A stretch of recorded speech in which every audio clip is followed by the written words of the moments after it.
എല്ലാവർക്കും പുതിയൊരു വീഡിയോയിലേക്ക് സ്വാഗതം. ബ്രേക്ക്ഫാസ്റ്റായും ഡിന്നറായും ഗോതമ്പ് പൊടി കൊണ്ട് വളരെ എളുപ്പത്തിൽ ഉണ്ടാക്കാൻ പറ്റിയ നല്ലൊരു ഹെൽത്തി റെസിപ്പിയുമായിട്ടാണ് ഞാൻ വന്നിട്ടുള്ളത്. കറിയുടെ കൂടെയും കറി ഇല്ലാതെയും കഴിക്കാൻ പറ്റിയ നല്ലൊരു റെസിപ്പി കൂടിയാണ്. എന്നും ചപ്പാത്തി കഴിച്ച് മടുക്കുമ്പോൾ ഉണ്ടാക്കാൻ പറ്റിയ നല്ലൊരു അടിപൊളി റെസിപ്പിയാണ്. അപ്പോൾ നമുക്ക് വേഗം തന്നെ എങ്ങനെയാണ് ഇത് ഉണ്ടാക്കുന്നതെന്ന് നോക്കാം. വീഡിയോ എല്ലാവർക്കും ഇഷ്ടപ്പെട്ടാലും ഒന്ന് ലൈക്ക് ചെയ്യാനും ഷെയർ ചെയ്യാനും മറക്കരുത്. ആദ്യം തന്നെ നമുക്ക് മാവൊന്ന് കുഴച്ചെടുക്കാം. അതിന് വേണ്ടിയിട്ട് ഞാൻ ഇതുപോലെ ഒരു ബൗൾ എടുത്തിട്ടുണ്ട്. അതിലേക്ക് 3 കപ്പ് ഗോതമ്പ് പൊടി ഇട്ട് കൊടുക്കാം. 3 കപ്പ് എന്ന് പറയുമ്പോൾ 250 ml കപ്പിന് അളന്നിട്ട് എടുത്തതാണ്. പിന്നെ ആവശ്യത്തിനുള്ള ഉപ്പ്. ഇനി ഇതിലേക്ക് ഒരു 3 ടേബിൾ സ്പൂണോളം തേങ്ങ ചിരകിയതും കൂടെ ചേർത്തിട്ട് നന്നായിട്ടൊന്ന് മിക്സ് ആക്കി കൊടുക്കാം. അങ്ങനെ ഇതാ നന്നായിട്ടൊന്ന് മിക്സ് ചെയ്തിട്ടുണ്ട്. ഇനി ഇതിലേക്ക് നിങ്ങൾക്ക് ഇഷ്ടമുണ്ടെങ്കിൽ മാത്രം 1/2 ടീസ്പൂണോളം ചെറിയ ജീരകവും കൂടെ ചേർത്ത് കൊടുക്കുക. ഇതിൻ്റെ ഫ്ലേവർ ഇഷ്ടമുണ്ടെങ്കിൽ മാത്രം ചേർത്ത് കൊടുത്താൽ മതി. ഞാൻ ഒരു 1/2 ടീസ്പൂണോളം ചെറിയ ജീരകം ചേർത്തിട്ടുണ്ട്. അതും കൂടെ ചേർത്തിട്ട് നന്നായിട്ടൊന്ന് മിക്സ് ചെയ്തതിന് ശേഷം ആവശ്യത്തിന് വെള്ളം ഒഴിച്ചിട്ട് നമുക്കിത് നല്ലതുപോലെ ഒന്ന് കുഴച്ചെടുക്കാം. അതാ നോർമൽ വാട്ടർ ഒഴിച്ചിട്ട് നന്നായിട്ട് കുഴച്ചെടുത്താൽ മതി. പിന്നെ നമ്മൾ ചപ്പാത്തിക്ക് കുഴക്കുന്നത് പോലെയല്ല ഈ ഒരു മാവ് കുഴച്ചെടുക്കുന്നത്. അതിനേക്കാളും കുറച്ച് ലൂസായിട്ടാണ് കേട്ടോ ഈ ഒരു മാവ് കുഴക്കുന്നത്. അപ്പോൾ അതിനനുസരിച്ചിട്ടുള്ള വെള്ളം ഒഴിച്ചിട്ട് നിങ്ങൾ കുഴച്ചെടുക്കുക. വെള്ളത്തിൻ്റെ അളവൊക്കെ ഓരോ മാവിലും വ്യത്യാസം ഉണ്ടാവും. അത് നിങ്ങൾ നോക്കിയിട്ട് ചെയ്താൽ മതി കേട്ടോ. അപ്പോൾ ഇതാ മാവ് നന്നായിട്ട് കുഴച്ചതിന് ശേഷം ഞാൻ കാണിച്ചു തരാം ഏതൊരു പരുവത്തിലാണ് നിങ്ങൾ മാവ് കുഴച്ചെടുക്കേണ്ടതെന്ന്. അപ്പോൾ ഇതാ മാവ് ഇതുപോലെ ഒന്ന് കുഴച്ചെടുത്തിട്ടുണ്ട് കേട്ടോ. ഈ ഒരു ലൂസിലാണ് കേട്ടോ വേണ്ടത്. ഈ ഒരു രീതിയിൽ ആവശ്യത്തിന് വെള്ളം ഒഴിച്ചിട്ട് കുഴച്ചെടുക്കുക. പിന്നെ കയ്യിൽ ഒട്ടിപ്പിടിക്കുന്നുണ്ടെങ്കിൽ അല്പം വെള്ളത്തിൽ കൈയൊന്ന് മുക്കിയതിന് ശേഷം ഇത് കുഴച്ചാൽ മതി. അപ്പോൾ കയ്യിൽ ഒട്ടിപ്പിടിക്കുന്നതെന്നുള്ള പ്രശ്നമെല്ലാം അങ്ങ് പോയിക്കോളും. ഈ ഒരു രീതിയിൽ കുഴച്ചെടുക്കുക. ഇനി ഞാനിതാ കുറച്ച് വാഴ നന്നായിട്ടൊന്ന് കഴുകി എടുത്തിട്ടുണ്ട്. അതിൽ നിന്ന് ഒരെണ്ണം എടുത്തിട്ട് ഇതുപോലെ വെച്ച് കൊടുക്കുക. അതിനുശേഷം നമ്മൾ റെഡിയാക്കിയ മാവിൽ നിന്നും കുറച്ചായിട്ട് മാവ് എടുത്തിട്ട് ഉരുട്ടിയിട്ട് പരത്തണം. അപ്പോൾ ആദ്യം ഇതാ ഞാനൊരു പ്ലേറ്റിൽ കുറച്ച് വെള്ളം എടുത്തിട്ടുണ്ട്. അതിൽ കൈയൊന്ന് മുക്കി കൊടുക്കുക. എന്നിട്ട് ഇതുപോലെ മാവ് കുറച്ച് എടുക്കുക.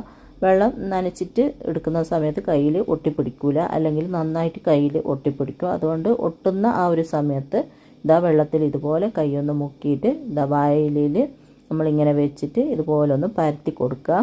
നന്നായിട്ട് കനം കുറച്ചിട്ട് തന്നെ പരത്തുക. വാഴയിലിൻ്റെ വലിപ്പം നോക്കിയിട്ട് നിങ്ങൾ മാവ് എടുത്താൽ മതി. പിന്നെ പരത്തുന്ന സമയത്ത് കയ്യിൽ ഒട്ടിപ്പിടിക്കുന്നതെന്ന് തോന്നുമ്പോൾ വെള്ളത്തിലൊന്ന് കൈ മുക്കി കൊടുക്കുക. അതിനുശേഷം നന്നായിട്ട് ഇതുപോലെ പരത്തി കൊടുക്കുക.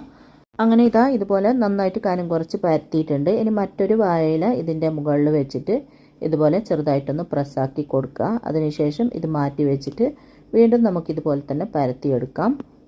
അപ്പോൾ ഒരെണ്ണം ചുട്ടെടുക്കുന്ന സമയത്ത് ഒരെണ്ണം പരത്തിയാലും മതി, അല്ലെങ്കിൽ എല്ലാം പരത്തി വെച്ചതിന് ശേഷം നിങ്ങൾക്ക് ചുട്ടെടുക്കാം. അതൊക്കെ നിങ്ങളുടെ ഇഷ്ടത്തിനനുസരിച്ചിട്ട് ചെയ്യുക.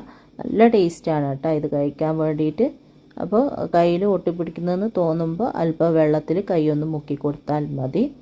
അങ്ങനെ ഇതാ വീണ്ടും ഒരെണ്ണം കൂടെ ഞാൻ പരത്തിയിട്ടുണ്ട്. ഇനി നമുക്കിതൊന്ന് ചുട്ടെടുക്കാം. അപ്പോൾ ഇതുപോലെ ഒരു പാൻ അടുപ്പിൽ വെച്ചിട്ടൊന്ന് ചൂടാക്കിയിട്ടുണ്ട്. അതിലേക്ക് നമ്മൾ പരത്തിയത് ഇട്ട് കൊടുക്കാം. എന്നിട്ട് തിരിച്ചും മറിച്ചു വിട്ടിട്ട് നമുക്കിതൊന്ന് ചുട്ടെടുക്കാം. തീ ഒരു മീഡിയം ഫ്ലെയിമിൽ വെച്ചിട്ട് ചുട്ടെടുത്താൽ മതി. ഒരു ഭാഗം ഒരു 10 സെക്കൻഡെല്ലാം വെച്ചിട്ടാകുമ്പോൾ ഇതുപോലെ ഒന്ന് മറിച്ചിട്ട് കൊടുക്കുക. മറിച്ചിട്ട ഭാഗം ഒരു 10-20 സെക്കൻഡെല്ലാം ആകുമ്പോൾ വീണ്ടും ഒന്ന് തിരിച്ചിട്ട് കൊടുക്കുക. അപ്പുറം ഇപ്പുറമൊക്കെ ഒന്ന് തിരിച്ചിട്ടിട്ടാകുമ്പോൾ ഇതാ ഇതുപോലെ ഇല നന്നായിട്ടൊന്ന് കളറ് മാറി തുടങ്ങും, മാവിൽ നിന്ന് വിട്ട് വരും. അന്നേരം വാഴ എടുത്ത് മാറ്റുക. അതിനുശേഷം വീണ്ടും ഒരു 2-3 പ്രാവശ്യം തിരിച്ചു മറിച്ചു വിട്ടിട്ട് വേണം ഇത് വേവിച്ചെടുക്കാൻ. അപ്പോൾ ഇതാ ഇതുപോലെ ഇലയൊക്കെ 2 ഭാഗത്തെയും പറിച്ച് കളഞ്ഞിട്ടുണ്ട്. വീണ്ടും ഒരു 2-3 പ്രാവശ്യം തിരിച്ചു മറിച്ചു വിട്ടിട്ട് ഇത് നന്നായിട്ട് വേവിച്ചെടുക്കുക. ഇതിപ്പോൾ ഇതാ ഇതുപോലെ നന്നായിട്ട് തന്നെ റെഡി ആയിട്ടുണ്ട്. കണ്ട ഈ ഒരു രീതിയിൽ റെഡിയായി കിട്ടും. ചെറുതായിട്ടൊന്ന് പൊങ്ങി വരാനെല്ലാം തുടങ്ങിയിട്ടുണ്ട്. ഇതുപോലെ പൊങ്ങി ഇതാവുന്ന സമയത്ത് ഇതാ ഇതിൻ്റെ മുകളിലായിട്ട് കുറച്ച് ഗീ ഒന്ന് സ്പ്രെഡാക്കി കൊടുക്കാം. നല്ല ടേസ്റ്റാണ് ഗീ കൂട്ടിയിട്ട് ഇത് കഴിക്കാൻ. കറീൻ്റെ ആവശ്യമൊന്നുമില്ല കേട്ടോ. കുറച്ച് ഗീയും പഞ്ചസാരയും ഇട്ടിട്ട് കഴിക്കാനും അടിപൊളി ടേസ്റ്റാണ്. അങ്ങനെ ഗീ എല്ലാം സ്പ്രെഡ് ചെയ്തതിന് ശേഷം ഇതുപോലെ ഒന്ന് മറിച്ചിട്ട് കൊടുത്തിട്ടുണ്ട്. അടിഭാഗമൊക്കെ നന്നായിട്ട് തന്നെ റെഡി ആയിട്ടുണ്ട്.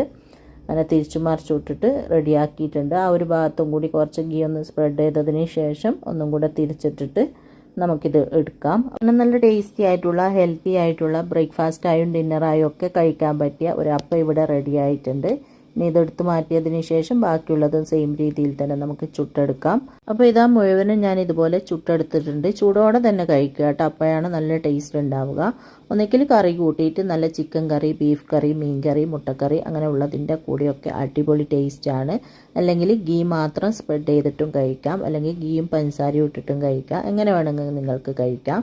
എല്ലാവരും ഒന്ന് ഉണ്ടാക്കി നോക്കുക. എന്നിട്ട് ഇഷ്ടമായ ലൈക്ക് ചെയ്യുക, ഷെയർ ചെയ്യുക, സബ്സ്ക്രൈബ് ചെയ്യാത്തവർ സബ്സ്ക്രൈബ് ചെയ്യുക. അപ്പോൾ ഇൻഷാ അല്ലാഹ് അടുത്ത പുതിയ നല്ല റെസിപ്പിയുമായിട്ട് നമുക്ക് വീണ്ടും കാണാം.